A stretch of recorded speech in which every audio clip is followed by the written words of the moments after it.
Hi, I'm Jake with Down to Earth Trekking, and today I'm going to be going over the first aid kits that I bring with me on a backpacking trip.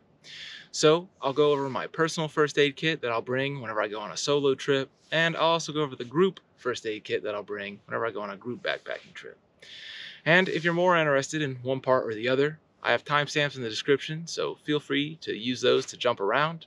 And this video is the 9th video in a series of videos where I go over all the gear that I would use on a backpacking trip. And so if you're interested in checking out those other videos, I'll have the playlist linked at the end of the video.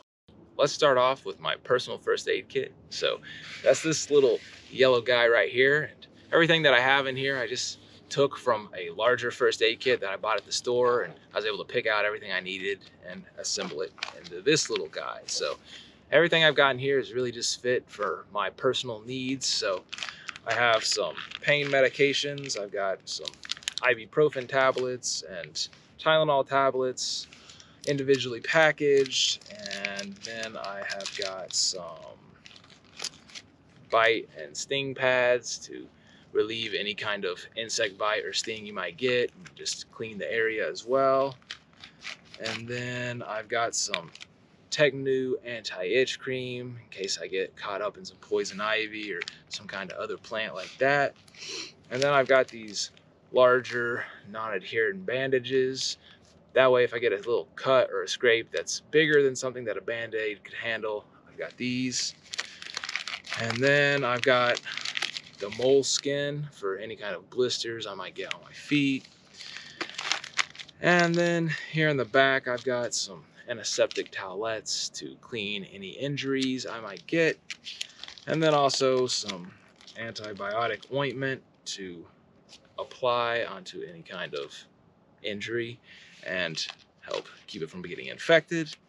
And then I've also got some little band-aids here in the back for knuckle bandages as well as singular bandages, just to cover any scrapes I might get on my hands.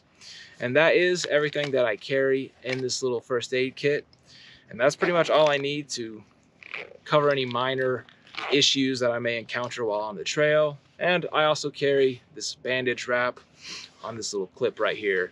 That way if I have to use one of the larger bandages, I can. Next, I'm gonna go over my group first aid kit. And so this one was assembled the exact same way. I just took everything I needed from a larger first aid kit that I bought from the store. And really, it has everything that my personal first aid kit has in it, just in higher quantities to cover 3 or 4 people. But there are a few things specific to this kit, like this bandage wrap, as well as gloves to help protect me from any kind of blood that I may get exposed to from other people. And then I also just have these larger non-adherent bandages in case someone gets a little scraped up, you know, a little more than what even the smaller bandages that I had could handle. But really, that's the only difference, is just some larger bandages and then just a higher number of everything that I had already mentioned in my personal first aid kit. So that's really all there is. And I won't carry both of these. If I'm going on a group backpacking trip, I'll carry the group first aid kit. And if I'm going on a solo trip, I'll carry my personal first aid kit. So it's not like you're having to carry one. It's not like you're carrying both at the same time. It's either one or the other. And that really covers everything with my first aid kits. I hope you enjoyed the video, and definitely understand that you can mix and match your own first aid kits to fit your personal needs and customize what you carry and how you carry it. So until next time, keep on trekking.